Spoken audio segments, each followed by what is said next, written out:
Welcome to trigger with Sundar. ఆరో దశ polling కూడా అయిపోయింది. ఇంకా 57 సీట్లు మాత్రమే మిగిలి ఉన్నాయి.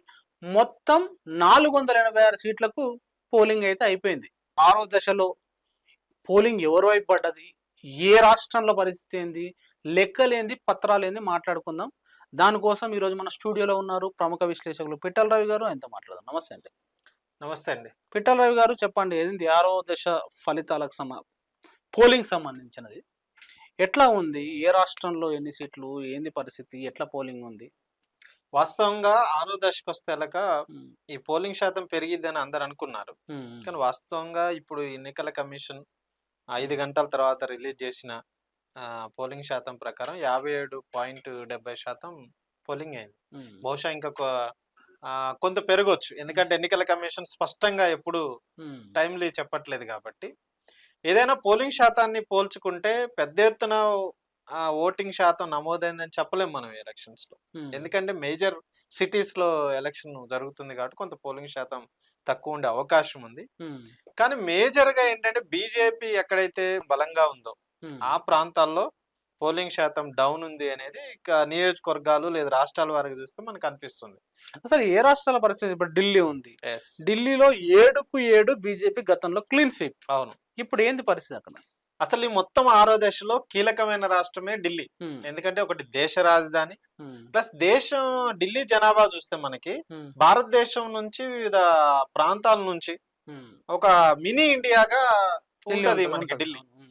సో అన్ని రకాల ఓటర్స్ ఢిల్లీలో కేంద్రమై ఉన్నారు. ఢిల్లీ రాజకీయాలు ఒక సపరేట్ గా ఉన్నాయి. ఎందుకంటే అక్కడున్న ప్రజలు కూడా తీర్పులు డిఫరెంట్ గా ఇవ్వటం అని స్టార్ట్ చేశారు. ఎందుకంటే ఆపుని అసెంబ్లీలో ఆపుకు ఓటేసిన వాళ్ళు గతంలో 2014 కానీ 19లో పార్లమెంట్ కి వస్తే బీజేపీని గెలిపించారు. 7కి 7 14లో 7 గెలిచింది, తర్వాత 19లో కూడా 7 గెలిచింది. కానీ మళ్ళీ అసెంబ్లీకి వస్తే బీజేపీ ఫ్లాప్ అవుద్ది అక్కడ. అంటే లోకల్ ఇష్యూస్, లోకల్ సమస్యల మీదనేమో ఢిల్లీ ప్రజలు ఆప్ని ఎన్నుకుంటున్నారు. దేశ ఇష్యూస్ కి వస్తే అక్కడ జాతీయ పార్టీ ఏదైతే ఉంటే దానికి మద్దతు ఇవ్వడానికి అక్కడ ప్రయత్నం చేస్తున్నారు అనేది వాస్తవం. ఈసారి కూడా పరిస్థితి ఉంటుంది. ఈసారి లేదు, వాస్తవంగా ఈసారి డమాల్ అయిపోతుంది బీజేపీ ఢిల్లీలో. ఎట్లా? క్లియర్ గా. ఎందుకంటే గతంలో 7 సీట్లకు సంబంధించిన పోటీ చేసి 7 సీట్లు గెలిచిన బీజేపీ ఈసారి 1 సీట్లనే దాని ఆశలు ఉన్నాయి. ఎందుకట్లా? ఎందుకు అంటే ఇప్పుడు బీజేపీ ఓటమిని ముందే అంగీకరించింది. ఎట్లా అంగీకరించింది అంటారు? 7 సీట్లలో సిట్టింగ్ సీట్లు ఒక్కొక్క ఎంపీ 2 సార్లు గెలిచిన వాళ్ళు ఉన్నారు, హ్యాట్రిక్ కొట్టడానికి ప్రయత్నం చేసిన వాళ్ళు ఉన్నారు, సెంట్రల్ మినిస్టర్లు ఉన్నారు. వాళ్ళందరినీ మార్చింది. అంటే 7 సీట్లకి ఇప్పుడు బీజేపీ పోటీ చేస్తే 6 సిట్టింగులకి సీట్లు నిరాకరించి 6 తీసి ఒకే ఒక్క వ్యక్తి మాత్రమే బీజేపీ ఇప్పుడు ఎంపీగా కాంటాక్ట్ చేస్తుంది, మనోజ్ తివారీ, పాత ఆయన ఈశాన్య ఢిల్లీలో పోటీ చేస్తుండ్రు. మిగతాకి సంబంధించిన అనేక మందిని మార్చారు. ఉదాహరణకి మీనాక్షి కేలి, సెంట్రల్ మినిస్టర్, ఆమెను మార్చిపడేశారు. రమేష్ బీదూరి, ఈయన 2 సార్లు ఎంపీకి గెలిచాడు, ఆయనకి టికెట్ లేదు. ప్రముఖ క్రికెటర్ గౌతమ్ గంభీర్, ఆయన 2 సార్లు గెలిచాడు, తనకి ఈసారి టికెట్ ఇవ్వలేదు. తర్వాత పర్వీన్ వర్మ, తనకి టికెట్ ఇవ్వలేదు. మొత్తంగా చూస్తే బీజేపీకి భయం అయిపోయింది. 7 సీట్లు 2 సార్లు 14, 19లో గెలిచిన బీజేపీ వాళ్ళ 7 ఎంపీలలో 6 టికెట్లు ఇవ్వకుండా ఒక ఎంపీకే టికెట్ ఇచ్చిందంటేనే మనకు అర్థం కావట్లేదా ఎంత వ్యతిరేకతని బీజేపీ ఎదుర్కొంటుంది ఢిల్లీలో. అందుకే బీజేపీ ఫస్ట్ ఓటమిని అంగీకరించింది ఢిల్లీలో. 2 ఢిల్లీలో గెలవడానికి బీజేపీకి సంబంధించిన ప్రధానమైన అంశాలుగా చూసుకుంటే డాక్టర్ హర్షవర్ధన్ ఒక ప్రముఖ లీడర్ బీజేపీకి. తను వాస్తవంగా సీఎం క్యాండిడేట్ కూడా వాళ్ళకి ఉండే, తనకు కూడా టికెట్ ఇవ్వాలి చివరికి. ఢిల్లీ సీఎం క్యాండిడేట్ గా ఉన్న బీజేపీ పర్సన్ టికెట్, ఆయన సెంట్రల్ మినిస్టర్ గా చేశాడు, ఆరోగ్య శాఖ మినిస్టర్ గా చేశాడు, అతనికి కూడా టికెట్ ఇవ్వలేదు. ఇప్పుడు ప్రధానంగా కొత్త ఫేసులతోటి బీజేపీ అక్కడ కొత్త వాళ్ళకి టికెట్లు ఇచ్చింది. తర్వాత వాళ్ళు ఎవరైతే గెలుస్తారు వాళ్ళకి ఒక్క సీటు మీద ఆశ ఉంది. మొత్తం ఢిల్లీలో 7లో ఈసారి ఒక్కటే గెలుస్తుందని బీజేపీ అనుకుంటుంది. అది కూడా ఓడిపోవటానికి దగ్గరలో ఉంది. ఎందుకంటే మనోజ్ తివారీ 2 సార్లు గెలిచాడు ఈశాన్య ఢిల్లీ నుంచి. ఆయన నటుడు. ఇంత ముందు ఆయన హిస్టరీ చూస్తే మనకి ఢిల్లీ సీఎం శీలా దీక్షిత్ ను ఓడించాడు కాంగ్రెస్ లో. సో ఆమె పాపులర్ లీడర్. కానీ ఇప్పుడు ఆయన ఓటమి అంచులో ఉండని పెద్ద ఎత్తున చర్చ జరుగుతుంది. బహుశా ఆ నియోజకవర్గంలో ఇప్పుడు ఎక్కువ శాతం ఓటింగ్ నమోదైంది. అక్కడ ఆయన ఓడిపోతుండే సంకేతాలు కూడా వస్తున్నాయి. ఆయన ఓడించే వ్యక్తి కన్నయ్య కుమార్. కన్నయ్య కుమార్ ఓడించబోతుండు. ఎందుకంటే కన్నయ్య కుమార్ కి సంబంధించి ఇంతకుముందు బీహార్ లో పోటీ చేశాడు. తర్వాత ఆయన ఇప్పుడు కాంగ్రెస్ క్యాండిడేట్ గా ఢిల్లీ సంబంధించిన ఈశాన్య ఢిల్లీలో మనోజ్ తివారీ మీదనే పోటీ చేశాడు. కాంగ్రెస్ చాలా ప్లాన్డ్ గా ఆయన కన్నయ్య కుమార్ ని తీసుకొచ్చి పెట్టింది. కన్నయ్య కుమార్ అనేక విషయాల గురించి ప్రస్తావించిండు ఎన్నికల ప్రచారం. ఒకటి, ఆ నియోజకవర్గ అభివృద్ధి గురించి కన్నయ్య కుమార్ ప్రశ్నించిండు. ఎందుకంటే ఈశాన్య ఢిల్లీకి సంబంధించి బీహారు, ఉత్తరప్రదేశ్ ఈ ప్రాంతాల నుంచి ఎక్కువ మంది, హర్యానా ప్రాంతం నుండి వచ్చి స్థిరపడ్డ వాళ్ళే ఎక్కువ మంది ఉన్నారు. కాబట్టి ఆ ప్రాంతం నుంచి యాక్చువల్ కన్నయ్య కుమార్ బీహార్ కి సంబంధించిన వ్యక్తి. సో ఆ కన్నయ్య కుమార్ ని ప్రయోగించడం, తర్వాత జేఎన్యూలో ఆయన లీడర్ గా ఉండటం, అప్పుడు బీజేపీకి వ్యతిరేకంగా ఢిల్లీ కేంద్రంగా కన్నయ్య కుమార్ ఉద్యమం చేయటం, ఆయన మీద దేశద్రోహం కేసు అక్రమంగా పెట్టడం. ఇంకోటి ఏంటంటే పాపులర్ లీడర్ గా పెద్ద ఎత్తున స్థానిక ఇష్యూస్ ఆయన హైలైట్ చేశాడు. ఎంపీగా 2 సార్లు గెలిచినా గానీ కనీసం శంకుస్థాపన చేయలేదు, స్థానిక రోడ్లే లేదు, మంచిలు తీసుకురాలేదని ఒక పెద్ద ఎత్తున విషయాల్ని కన్నయ్య కుమార్ ప్రచారం చేయటం ఫలితంగా ఇవాళ కన్నయ్య కుమార్కి పెద్ద ఎత్తున మద్దతు వచ్చింది. అక్కడ అంతిమంగా బీజేపీ గెలుస్తుంది అనుకున్న ఆ ఒక్క సీటు కూడా ఢిల్లీలో పోయే అవకాశం ఉంది. సో ఢిల్లీ మొత్తం 7 సీట్లు ఏదైతే కూటమి ఉందో ఆప్ కాంగ్రెస్ కూటమి గెలవబోతుంది. అయితే పోయినసారి ఇప్పుడు మొన్నటి వరకు కేజ్రీవాల్ సంబంధించి జైల్లో, అవును, జైల్లో ఉండి కరెక్ట్ ఎన్నికలకు 10 రోజులు కూడా లేని సందర్భంలో ఆయన రిలీజ్ అయ్యింది. అవును, ఆయనకు పెద్ద టైం సరిపోదు అనే కామెంట్లు కూడా వినిపిస్తున్న సందర్భంలో ఎట్లా ఆప్ ఢిల్లీ గెలిచే అవకాశం ఎట్లా ఉంది కాంగ్రెస్ ఆప్ ఢిల్లీ? అసలు పోయినసారి గానీ అంటే 2014 గానీ 19లో గానీ అక్కడ బీజేపీ గెలవటానికి ఒకటే సీక్రెట్, అక్కడ 3 ప్రధానమైన పార్టీల్లో వేరువేరుగా పోటీ చేసినాయి. అంటే పోయినసారి ఆప్ వేరుగా పోటీ చేసింది, కాంగ్రెస్ వేరుగా పోటీ చేసింది, బీజేపీ వేరుగా పోటీ చేసింది. సెకండ్ ప్లేస్ లో ఉంది కాంగ్రెస్. వాస్తవంగా పార్లమెంట్ ఎలక్షన్ కి వస్తే సెకండ్ ప్లేస్ లో ఉంది. ఆప్ కంటే కూడా కాంగ్రెస్ కే ఎక్కువ ఓట్లు వచ్చినాయి. ఈసారి అక్కడ బీజేపీ సంబంధించిన ప్రమాదాన్ని గుర్తించి ఆపు కాంగ్రెస్ పొత్తు పెట్టుకున్న ఇండియా కూటమి బ్లాక్ లో భాగంగా 4 సీట్లకి ఆప్ పోటీ చేస్తుంది, 3 సీట్లకి కాంగ్రెస్ పోటీ చేస్తుంది. సో ఈ 2 పార్టీలు పొత్తు అక్కడ పెట్టుకున్న తర్వాత బీజేపీ గెలవడానికి గల అవకాశాలు చచ్చిపోయినాయి. సో బీజేపీ సిట్టింగ్లు మార్చుకోవటం ఒకటి, ఈ కూటమికి సంబంధించి వీళ్ళు పెద్ద ఎత్తున కింది స్థాయిలో గ్రౌండ్ లెవెల్లో ఆపు కాంగ్రెస్ కార్యకర్తలు కలిసిపోయి ఈసారి బీజేపీని ఓడించాలనే డిమాండ్ తీసుకురావటం అనేది కీలకమైంది. మూడోది ఏంటంటే అక్కడ ప్రధానమైంది ఢిల్లీ ప్రజల ఆకాంక్ష ఒకటి ఉంది. ఆ ఢిల్లీ ప్రజల ఆకాంక్ష ఏంటంటే దానికి రాష్ట్ర హోదా కావాలి. వాస్తవంగా ఢిల్లీ కేంద్ర పాలిత ప్రాంతం, అక్కడ హోమ్ మినిస్ట్రీ కానుంచి మొదలు పెడితే కీలకమైన శాఖలన్నీ సెంట్రల్ గవర్నమెంట్ పరిధిలోనే ఉన్నాయి. గవర్నరు ఎవరైతే లెఫ్టినెంట్ గవర్నర్ ఈ రోజు ఒక పెద్ద ఎత్తున ఆప్ మినిస్టర్ పెద్ద ఎత్తున ఆరోపణ కూడా చేసింది లెఫ్టినెంట్ గవర్నర్ మీద. ఎక్కడైతే ప్రతిపక్షాలు గెలిచే ప్రాంతంలో నెమ్మదిగా ఎన్నికల పోలింగ్ జరపండి అని డైరెక్ట్ లెఫ్టినెంట్ గవర్నరే పోలీసు అధికారులకు ఆజ్ఞ ఇచ్చిండు, ఒక మీటింగ్ పెట్టాను కూడా ఒక మినిస్టర్ ఇవాళ ఎలిగేషన్ అతిశీ చేసింది. అంటే అర్థం ఏంటి, అన్ని రకాల ప్రయోగాలు చేస్తుంది బీజేపీ గెలవడానికి. ఇప్పుడు అక్కడ కూటమి చాలా బలంగా ఉండటం వల్ల, దేశ ప్రజలందరికీ మినీ ఇండియాగా ఉండటం వల్ల ఖచ్చితంగా ఈసారి బీజేపీ అక్కడ ఓడిపోద్ది. 2, కేజ్రీవాల్ ని అక్కడ అవినీతి పేరుతోటి అరెస్ట్ చేయడం, ఆయన్ని మీద కేసులు పెట్టడం, అది పెద్ద ఎత్తున ఒక సానుభూతి రావడానికి ఉపయోగపడ్డది. సెల్ఫ్ గోల్ అయిపోయింది బీజేపీ. సెల్ఫ్ గోలే. ఎందుకు అంటే అవినీతి లేకుండా పరిపాలన ఉంది. ఒక 3 పథకాలని కేజ్రీవాల్ చాలా అద్భుతంగా అమలు చేశాడు. ఒకటి మంచినీటి ఇష్యూని పరిష్కరించాడు ఆయన, తర్వాత పవర్ సంబంధించిన ఇష్యూని పరిష్కరించిండు, విద్య సంబంధించిన స్కూల్స్, తర్వాత మొహల్లా క్లినిక్స్ ఇవి పెట్టాడు, తర్వాత మహిళలకి ఫ్రీ బస్సు సౌకర్యం పెట్టాడు. ఇవన్నీ చేయటం ఫలితంగా స్థానికంగా ఒక పట్టు వచ్చింది. అట్లాంటి ఆ పార్టీని ఖతం చేయడానికి బీజేపీ ప్రయత్నం చేస్తుంది. ఒక సెంటిమెంట్ రావటం ఫలితం కూడా అక్కడ బీజేపీకి తీవ్రంగా నష్టం జరిగింది. ఇంకొక నష్టం బీజేపీ ఓడిపోవటానికి ఏంటంటే యమునా నది నీరు యాక్చువల్ గా ఢిల్లీకి మంచినీటికి యమునా నది నుండే వస్తాయి. దానికి సంబంధించిన వాటర్ ట్యాంకర్ల ద్వారా సప్లై అవుద్ది. అది కేంద్ర ప్రభుత్వం 2 రాష్ట్రాల మధ్య వచ్చినప్పుడు కేంద్ర ప్రభుత్వమే బాధ్యత వహిస్తుంది. ఆ మంచినీరు కూడా అడ్డుకున్నది బీజేపీ అనేది ఇప్పుడు అక్కడ పెద్ద ఎత్తున చర్చ వచ్చింది ప్రజలు. సో తాగునీరును కూడా ఢిల్లీ ప్రజలకు లేకుండా అడ్డుకున్న పార్టీకి, తాగునీరు ఇచ్చిన పార్టీకి మధ్య అక్కడ ఎలక్షన్ జరగబోతుంది. సో ఖచ్చితంగా అక్కడ ఆప్ గెలవబోతుంది, చీపిరి పెట్టి ఊడవబోతుంది. ఏదైతే అసెంబ్లీ ఎన్నికల్లో ఎట్లయితే బీజేపీని ఓడించిందో అట్లా ఇప్పుడు అక్కడ కూటమి ఆపు ఖచ్చితంగా ఢిల్లీలో వాళ్ళు అధికారంలోకి రాబోతున్నారు. ఢిల్లీకి సంబంధించిన ఇష్యూస్ ను కూడా పరిష్కారానికి అది ఒక వేదికగా మారింది అనేది వాస్తవం. తర్వాత ఢిల్లీలో ఇంకొక విషయాన్ని మనం చూడాల్సింది అంటే తెలుగు ప్రజలు, వాస్తవంగా మన తెలుగు రాష్ట్రాలకు సంబంధించిన ప్రజలు కూడా అక్కడ కీలకంగా ఉన్నారు. మొత్తం ఢిల్లీ జనాభాలో 5.5% 8 లక్షల మంది తెలుగు వాళ్ళు. ఈ తెలుగు వాళ్ళకి సంబంధించి కూడా కన్నయ్య కుమార్ పోటీ చేస్తున్న ఏదైతే ఈశాన్య ఢిల్లీలో మేజర్ గా ఉన్నారు, తర్వాత న్యూఢిల్లీ ప్రధానంగా పోటీ చేస్తున్న ప్రాంతాలు ఉన్నారు. అయితే బీజేపీ చాలా మంది క్యాండిడేట్లని సెంటిమెంట్ తో కూడా దించింది. వాస్తవంగా సుష్మా స్వరాజ్ కూతుర్ను కూడా అక్కడ పోటీ చేపించింది. సుష్మా స్వరాజ్ కూతురు పరిస్థితి ఏంది? బన్సూరి స్వరాజ్ ఈమె న్యూఢిల్లీ నుంచి పోటీ చేసింది. ఆమె గెలుస్తుంది అనేది వాళ్ళ ఆశ. కానీ వాళ్ళ సిట్టింగ్ హర్షవర్ధన్ తీసేసి ఆమెను పెట్టడం ఫలితంగా ఆమె పెద్ద ఎత్తున పాపులర్ ఫిగర్ కాదు, ఆమె ఖచ్చితంగా ఓడిపోయే అవకాశం ఉంది.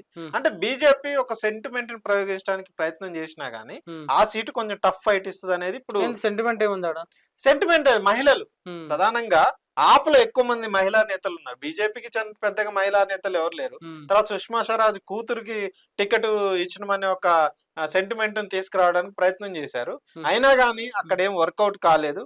అక్కడ కూడా పెద్ద ఎత్తున అది కూటమికి అనుగుణంగా ఆపుకు అనుగుణంగా ఓట్లు పడ్డాయి అనేది కూడా చర్చలోకి వస్తా ఉంది. కాబట్టి మొత్తంగా చూస్తే ఢిల్లీలో 7 సీట్లకి 7 సీట్లు 2 సార్లు గెలిచి హ్యాట్రిక్ కి ప్రయత్నం చేస్తున్న బీజేపీ ఇక్కడ ఒక్క సీటు కూడా గెలవడానికి అవకాశం లేదనేది మనకి ఎన్నికల ద్వారా స్పష్టమైంది.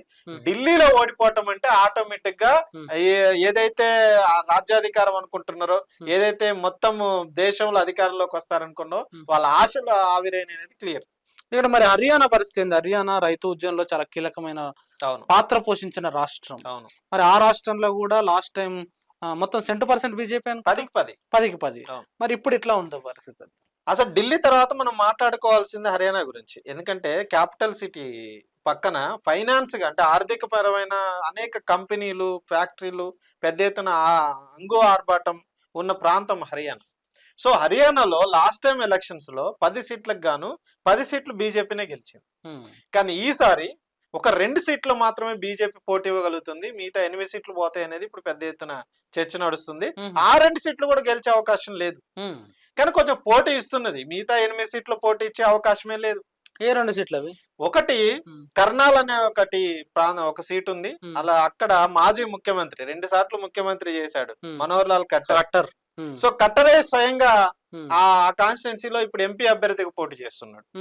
తర్వాత కురుక్షేత్ర రెండోది. సో కురుక్షేత్రకు సంబంధించి కూడా ఇప్పుడు సైని ముఖ్యమంత్రిగా ఎవరైతే బీజేపీ మార్చిందో తను ఇంత ముందు అక్కడ ఎంపీగా గెలిచిన క్యాండిడేట్, ఇప్పుడు ఆయన గెలవటం తోటే అది ఖాళీ అయిన తర్వాత ఇప్పుడు జరుగుతున్న పార్లమెంట్ ఎలక్షన్స్ లో నవీన్ మిట్టల్ ని పెట్టారు, జిందాల్ కంపెనీ యజమాని. అంటే ఎంత పెద్ద ఎత్తున ప్రయత్నం చేస్తున్నారు ఆ 2 సీట్ల కోసం అనేది అర్థమవుతుంది మనకి. మొత్తం కార్పొరేట్ దిగ్గజం నవీన్ మిట్టల్ పెద్ద ఎత్తున కోటీశ్వరుడు, శతకోటీశ్వరుడు. అవును, అట్లాంటి వ్యక్తిని కూడా వాళ్ళ ఎంపీ క్యాండిడేట్ గా పెట్టుకున్నది బీజేపీ.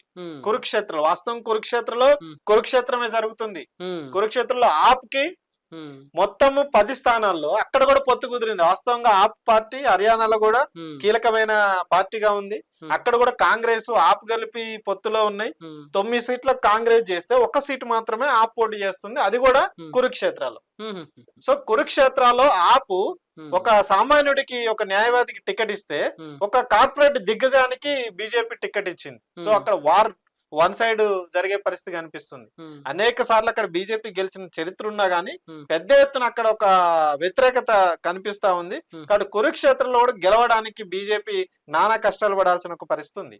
తర్వాత మనోహర్ లాల్ ఖట్టర్ విషయంలో కూడా ఈయన్ని కూడా ఒక యువకుడు ఓడిస్తాడని ఇప్పుడు పెద్ద ఎత్తున మీడియాలో చర్చ వస్తుంది. యువకుడు 30 సంవత్సరాల యువకుడు ఓడించబోతున్నా అనేది ఇప్పుడు మీడియాలో.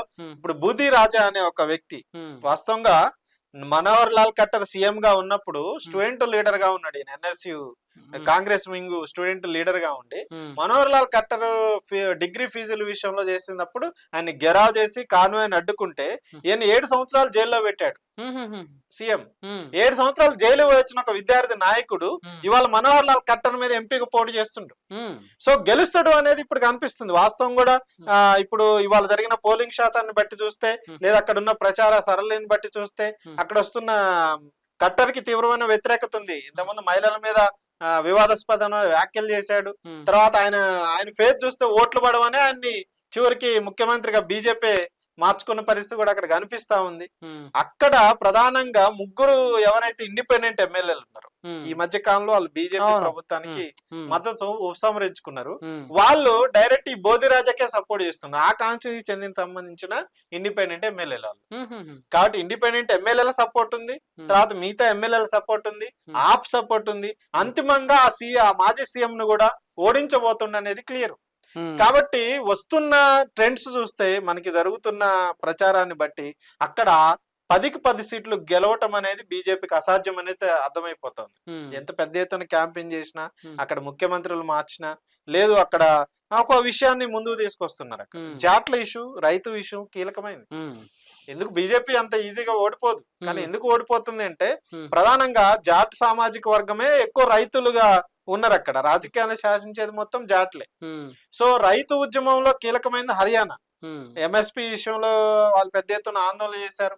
తర్వాత పంటలకు సంబంధించిన గిట్టుబాటు ధర కాదు, తర్వాత మార్కెట్ల కోసం వాళ్ళు పెద్ద ఎత్తున డిమాండ్ చేశారు. చనిపోయిన రైతులకి నష్టపరిహారం ఇవ్వాలని వాళ్ళు ఉద్యమం చేశారు. ఆ జాట్ సంబంధించిన నాయకత్వం ఏతుందో ఆ జాట్లను పట్టించుకోవట్లేదు బీజేపీ అని ఒక తీవ్రమైన అసంతృప్తి జాట్లలో వచ్చింది.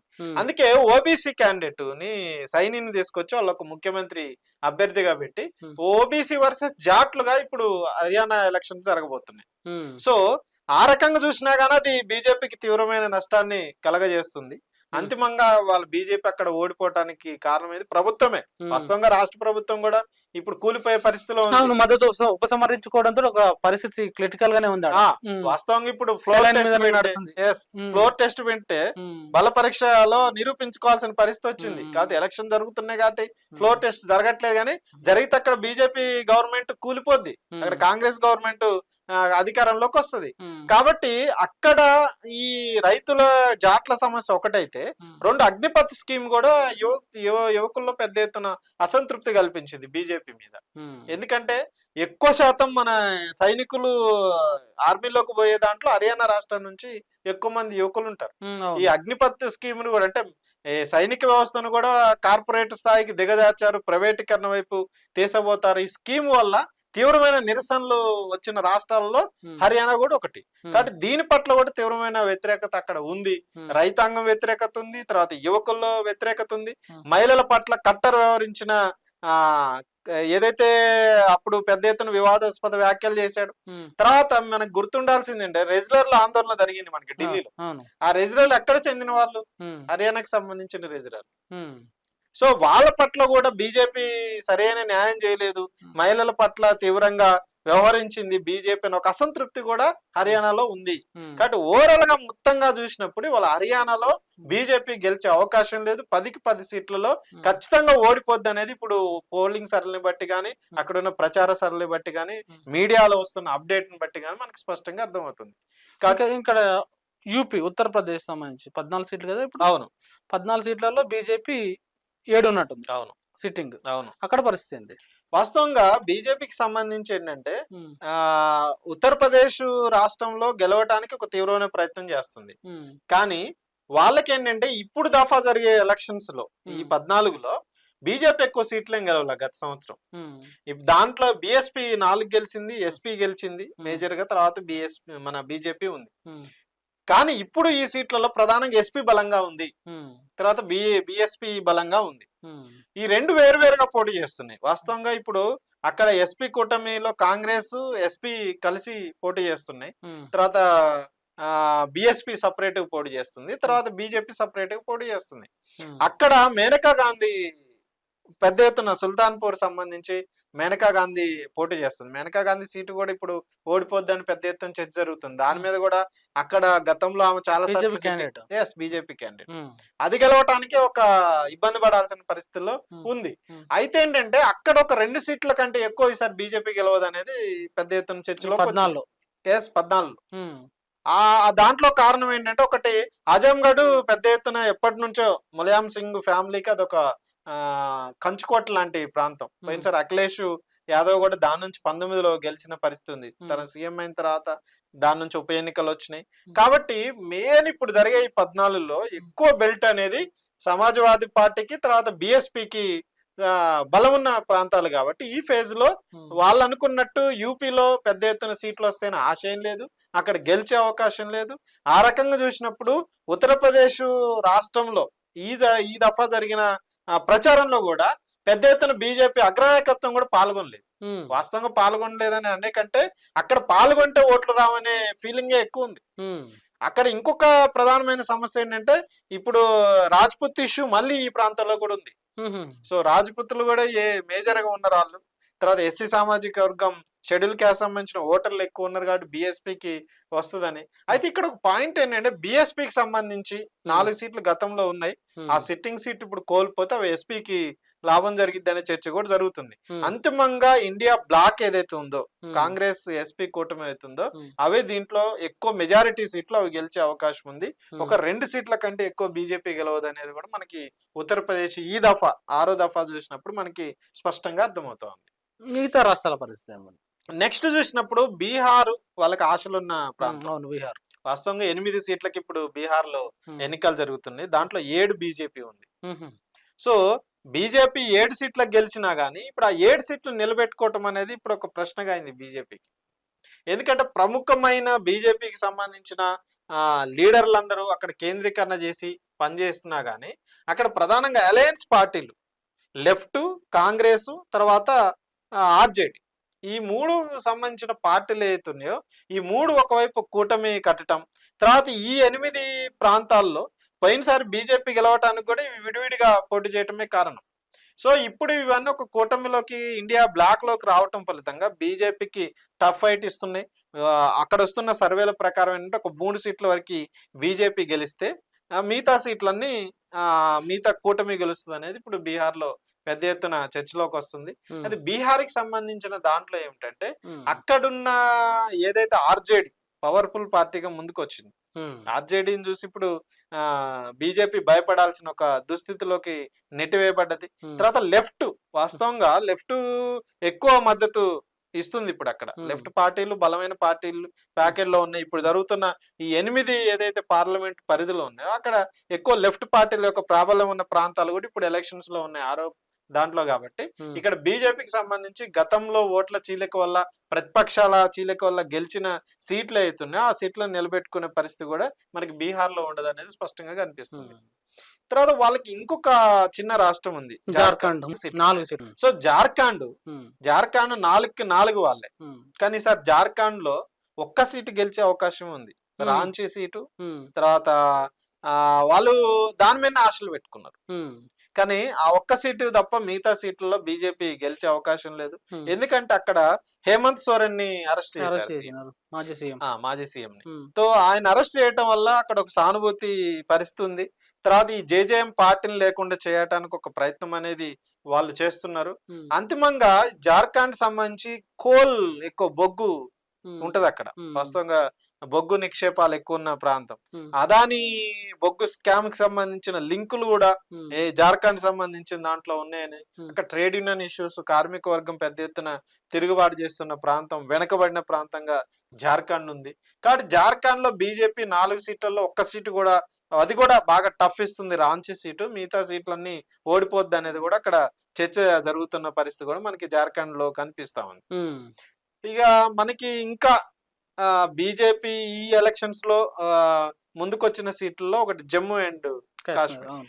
సో జమ్మూ అండ్ కాశ్మీర్ లో అనంతనాగ్ రాజౌరి సీటు ఇప్పుడు అక్కడ పెద్ద ఎత్తున దేశవ్యాప్తంగా చర్చలోకి వచ్చింది. వాస్తవంగా ఇది పోయిన విడతలో జరగాల్సిన ఎలక్షన్ దీన్ని, కానీ ఆ విడతలో వాతావరణం బాగాలేదనే పేరుతోటి ఇప్పుడు వాయిదా వేశారు. వాతావరణం ఏం బాగోపోవటం కాదు, అక్కడ మాజీ సీఎం పోటీ చేస్తుంది పీడీపీ పార్టీ నుంచి, ముఫ్తీ పోటీ చేస్తుంది.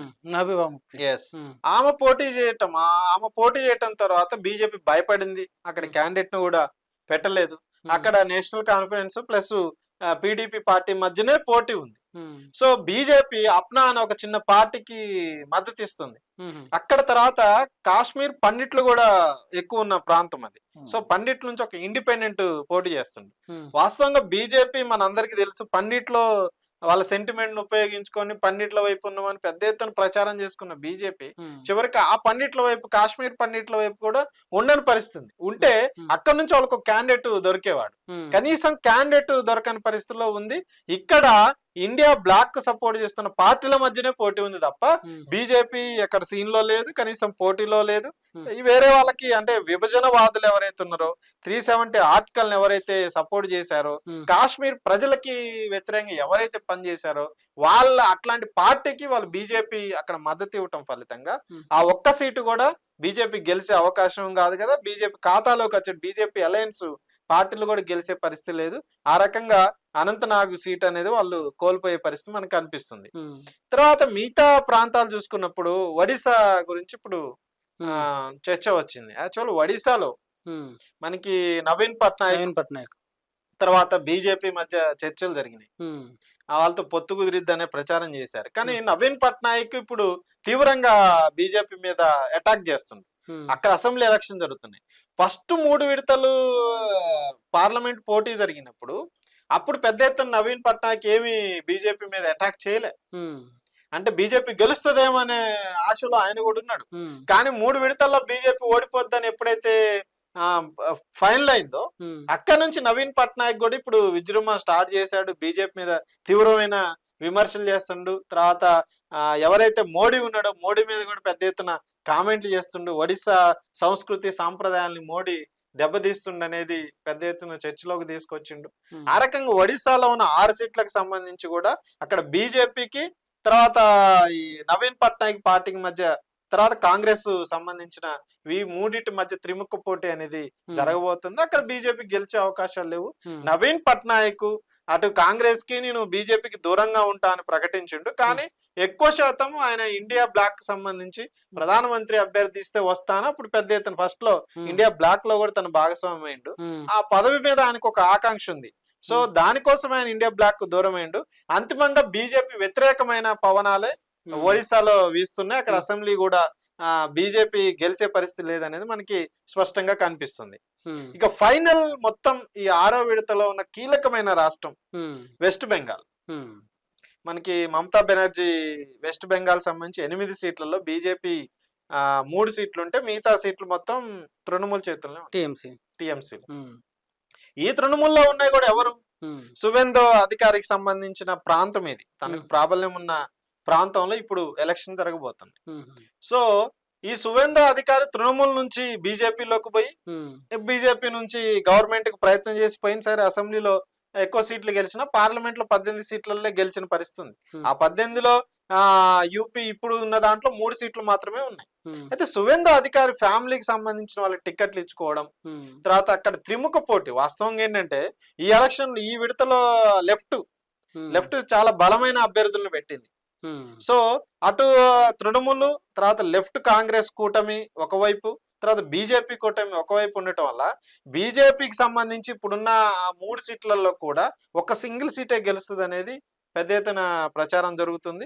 ఆ ఉన్న 3 2 సీట్లని కోల్పోయే అవకాశం ఉంది. అక్కడ ఓవరాల్ గా చూస్తే వెస్ట్ బెంగాల్లో అధికారంలోకి వస్తాం.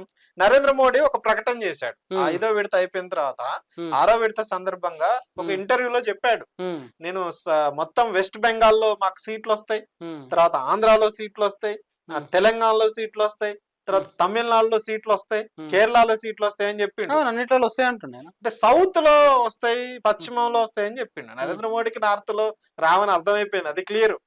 అందుకే ఇటు వస్తాయని చెప్తున్నాడు. అంటే అటు పోతాయి అనేది నరేంద్ర మోడీ ఒప్పుకున్నాడు. కానీ బెంగాల్లో ఎక్కడ వస్తాయి సీట్లు? బెంగాల్లో ఈసారి తృణమూల్ డైరెక్ట్ గా ప్రకటిస్తుంది, తృణమూల్ ఖచ్చితంగా నీకు మద్దతు ఇవ్వను, మేము కాంగ్రెస్ బ్లాక్ కే మద్దతు ఇస్తామని అని చెప్తుంది. అంతిమంగా పోయినసారి కొన్ని ఓట్లు బీజేపీ క్రాస్ అయినాయి కాబట్టి కాంగ్రెస్ ఓట్లు అక్కడ బీజేపీ 18 సీట్లను గెలవగలిగింది. అంటే తృణమూల్ మీద ఉన్న కోపం అంతిమంగా బీజేపీకి లాభం జరిగింది. కానీ ఈసారి ఆ పరిస్థితులు లేవు. కాబట్టి గెలిస్తే తృణమూల్ గెలుస్తుంది, లేకపోతే లెఫ్ట్ కాంగ్రెస్ కూటమి గెలుస్తుంది. ఆ రకంగా బెంగాల్లో బీజేపీ ఆశలు నరేంద్ర మోడీ పెట్టుకున్న దాని ప్రకారం అక్కడ సీట్లు గెలిచే అవకాశం లేదు. 3లో ఒక సీట్ని నిలబెట్టుకోవడానికి నానా కష్టాలు పడాల్సిన పరిస్థితి వచ్చింది. సో ఈ 6వ విడతలో నరేంద్ర మోడీ విపరీతమైన బాధలో ఉన్నాడు. బాధలో ఉన్నాను మీరు అంటున్నారు, కానీ ఆయన మీడియాలో కూర్చొని టీవీ ఇంటర్వ్యూలలో నేను దైవంశ సంభూతుని, జనరల్ గా నార్మల్ గా ఆ మిగతా వాళ్ళ కుట్టినట్టు నేను పుట్టలేదు, దేవుని ఒక లక్ష్యం కోసం వచ్చినా చాలా పెద్ద పెద్ద మాటలు మాట్లాడుతున్నాను. అదే కదా భయం అంటే. నరేంద్ర మోడీ మానవుడు అని చెప్తే ఎవరు నమ్మట్లే ఇప్పుడు. అర్థమైపోయింది జనాలకి. నేను మానవుణ్ణి కాదు, నేను దైవ ప్రతినిధిని, నన్ను పరమాత్మ పంపిండు, ఈ దేశాన్ని పాలించడం కోసం పైనుంచి దిగొచ్చిన ఒక దేవుడి ప్రతినిధిని అని చెప్పుకోవాల్సిన దుస్థితిలోకి పోయిండు. పిచ్చి పట్టిందా నరేంద్ర మోడీకి? పరమాత్మ వాస్తవంగా ఒక దశలో ఏం మాట్లాడిండు, మా అమ్మ చచ్చిపోయిన తర్వాత నరేంద్ర మోడీ అదే అన్నాడు, మా అమ్మ చచ్చిపోయిన తర్వాత నాకు ఇదంతా అర్థమైంది, ఆ బతుకున్నప్పుడు మాత్రం ఈయనకు అర్థం కాలే, బతుకుంటే నరేంద్ర మోడీని వాళ్ళ అమ్మే కొట్టేది. ఎవరు నేను అమ్మకు పుట్టలేదని డైరెక్ట్ చెప్పిండు ఆయన మాటల్లో, అదే వచ్చింది, నేను దైవ నిర్ణయం ప్రకారం వచ్చినా అని చెప్పిండు నరేంద్ర మోడీ. ఇంత దిగజారుడు వ్యాఖ్యల, బయాలజికల్ గా రాలేదు నేను, తల్లిని అవమానించిండు నరేంద్ర మోడీ. వాళ్ళ అమ్మ ఉన్నప్పుడు ఎందుకు మాట్లాడలేదు, మరి ఇప్పుడు ఎందుకు మాట్లాడుతుండు నరేంద్ర మోడీ? నరేంద్ర మోడీ ఏమనుకుంటుండంటే ఈ ఎన్నికల ఫలితాలు చూసి షాక్ లో ఉన్నాడు. షాక్ లో ఉండి అనేక రకాల కామెంట్లు చేస్తున్నాడు. కామెంట్లు ఈయన చేయటమే కాదు, ఈయన యొక్క ప్రతినిధి బృందాలలో అధికార ప్రతినిధులు, తర్వాత మాజీ మినిస్టర్లు చాలా చాలా రకమైన కామెంట్లు చేస్తున్నారు నరేంద్ర మోడీ. సంబిత్ పాత్ర కూడా సంబిత్ పాత్ర పూరి క్యాండిడేట్, బీజేపీ అధికార ప్రతినిధి, ఆయనకు కూడా మింటలెక్కినట్టు మాట్లాడిండు. వాస్తవంగా ఒరిస్సా క్యాంపెయిన్ లో ఆయన గెలవటం కోసం జగన్నాథ స్వామి దేవుడి గురించి ఒక రకంగా పెద్ద ఎత్తున అభిమానాలు ఉంటాయి ఒరిస్సాలో. అట్లాంటి ఆయన్ని ఆ దేవుడు సంబంధించి మోడీకి భక్తుడు అని చెప్పటం ఒక వివాదమైంది. అంటే దేవుణ్ణి కూడా అవమానిస్తారా? అంటే రాముడు విషయాల్లోనే మాట్లాడతారు కానీ ఇప్పుడు ఒరిస్సాలో అదే వచ్చింది చర్చ పెద్ద ఎత్తున, జగన్నాథ స్వామిని అవమానించారని. అసలు నరేంద్ర మోడీ దేవుడి కంటే ఎక్కువనా? ఏం చెప్తుంది హిందూ సాంప్రదాయం? హిందువుల గురించి మాట్లాడే నరేంద్ర మోడీ, హిందూయిజం గురించే మాట్లాడే నరేంద్ర మోడీ ఆ హిందూ సాంప్రదాయాలను దేవుళ్ళు అవమానిస్తున్నాడు. తనకు తను దేవుడిగా చెప్పుకోవడం అంటే ఏంటి అర్థం? అంటే దేవుళ్ళ కన్నా నేను ఎక్కువ అని చెప్పుకోవడం, దేవుణ్ణే ఒక మనిషికి భక్తుడిగా క్రియేట్ చేయటం అంటే నరేంద్ర మోడీ ఎంత ఎత్తుకి అహంకు ఎదిగిండు. అందుకే దేశ ప్రజలకు అర్థమైంది నరేంద్ర మోడీ కిందికి చూసి స్టడీ చేస్తున్నారు, నరేంద్ర మోడీ అహాన్ని 47 దాకా నేను ఫామ్ లోనే ఉంటా అంటాడు. అది కూడా కరెక్టే. నరేంద్ర మోడీకి ఒక భయం ఏర్పడ్డది. ఇప్పుడు ఆర్ఎస్ఎస్ లో బీజేపీలో ఒక నిబంధన ఉంది, 75 సంవత్సరాల తర్వాత రాజకీయంగా రిటైర్మెంట్ కావాలి. మోడీ పెట్టిన రూలే కదా, మోడీ పెట్టిండు, దానికి ఆర్ఎస్ఎస్ సపోర్ట్ ఉంది. ఇప్పుడు ఆర్ఎస్ఎస్ కూడా అదే అడుగుతుంది. వాస్తవంగా ఆర్ఎస్ఎస్ నరేంద్ర మోడీకి వ్యతిరేకంగా ఉంది. నరేంద్ర మోడీ ఎలక్షన్లు అయిపోగానే పక్కన పెట్టేస్తారు వాళ్ళు. నరేంద్ర మోడీని పక్కన పెడతారు. అమిత్ షా నరేంద్ర మోడీ అండలతోటి పదవిలోకి ఎక్కడానికి ప్రయత్నం చేస్తున్నాడు. కానీ అక్కడ జరుగుతుంది అంటే ఎంత విచిత్రంగా మాట్లాడుతుందంటే, ఇంకా 23 సంవత్సరాలు నేనే ఉంటా అంటే అర్థం ఏంటి? పదవికాంక్ష పోలేదా నరేంద్ర మోడీకి? ఇప్పుడు ఆయనకి 74 సంవత్సరాలు అయిపోయి 75వ సంవత్సరంలో పడ్డాడు.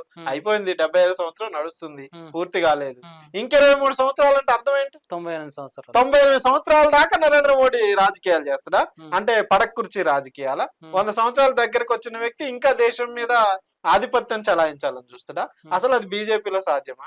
ఒకటే ఒక మాట, ఆయన్ని 75 సంవత్సరాల తర్వాత తీసేస్తారనేది క్లియర్. కాబట్టి దాని నుంచి బయటపడటం కోసం, ప్రజల్ని మభ్యపెట్టడం కోసం, పదవీకాంక్ష పేరుతోటి ఇంకా పిఎం పదవి కోసమే ఆకాంక్ష ఉండి ఓడిపోతామని ఒక భయం నుంచి, ఆందోళన నుంచి ఈ రకమైన మాటలు వస్తున్నాయి. ఆ రకంగా ఏజ్ని పెంచుకోవడానికి ప్రయత్నం చేస్తుండు, పదవిని పెంచుకోవడానికి ప్రయత్నం చేస్తుండు, హిందూ దేవుళ్ళని అవమానిస్తున్నాడు, చివరికి తన పుట్టిన జన్మనే అవమానించే పరిస్థితుల్లో నరేంద్ర మోడీ ఉండు. మొత్తంగా నరేంద్ర మోడీ యొక్క పరిస్థితి ఎలా తయారైందంటే 6 విడతలతోటి ఇక అయిపోయింది, ఒక రకంగా కేల్కతం అయిపోయింది. Election close. ఎందుకంటే మేజర్ సీట్లన్నీ పూర్తి అయిపోయినాయి. కానీ 7వ విడతల కదా నరేంద్ర మోడీ 7వ విడతల వారణాసి ఏంటి అనేది మనం మాట్లాడుకోవచ్చు. కానీ ఇంకా 57 సీట్లే ఉన్నాయి. అవి గెలిపోవటం డిసైడ్ చేసే సీట్లేం కాదు. ఆ విడతలో అవి అప్పటికే డిసైడ్ అయిపోయింది. ఈ ఆట ముగిసింది, ఆటలో మోడీ ఓడిపోతాడు. కేల్కతం అంటే అదే కదా. ఆ విషయం నరేంద్ర మోడీకి స్పష్టంగా అర్థమైంది. కాబట్టే ఒక సెంటిమెంట్ గా ప్రయత్నం చేస్తున్నాడు. వారణాసిలో కూడా నరేంద్ర మోడీకి చాలా పెద్ద ఎత్తున వ్యతిరేకత రాబోతుంది. సో వారణాసే కాదు, నెక్స్ట్ జరిగే ఎలక్షన్స్ లో కూడా నరేంద్ర మోడీ ఈ ప్రభావం ఎక్కడ పడిద్దో అనే ఒక భయంలో ఉన్నాడు. దాని నుంచే ఈ రకంగా మాట్లాడుతున్నాడు.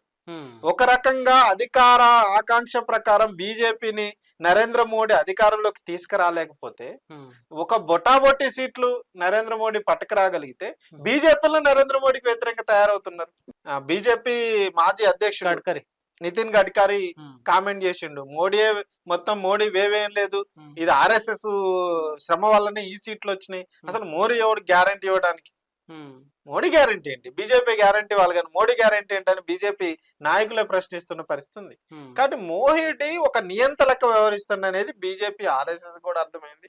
అందుకే యూపీలో కూడా వారణాసిలో కూడా ఆయనకు ఓట్లు పోయినసారి వచ్చినన్ని ఓడిపోవచ్చు, కానీ నరేంద్ర మోడీ నియంతలాగా ఉన్న పరిస్థితుల్లో మెజారిటీ తక్కువ అనేది వచ్చే అవకాశం ఉంది వారణాసిలో అనేది కూడా ఇప్పుడు పెద్ద ఎత్తున చర్చ జరుగుతుంది.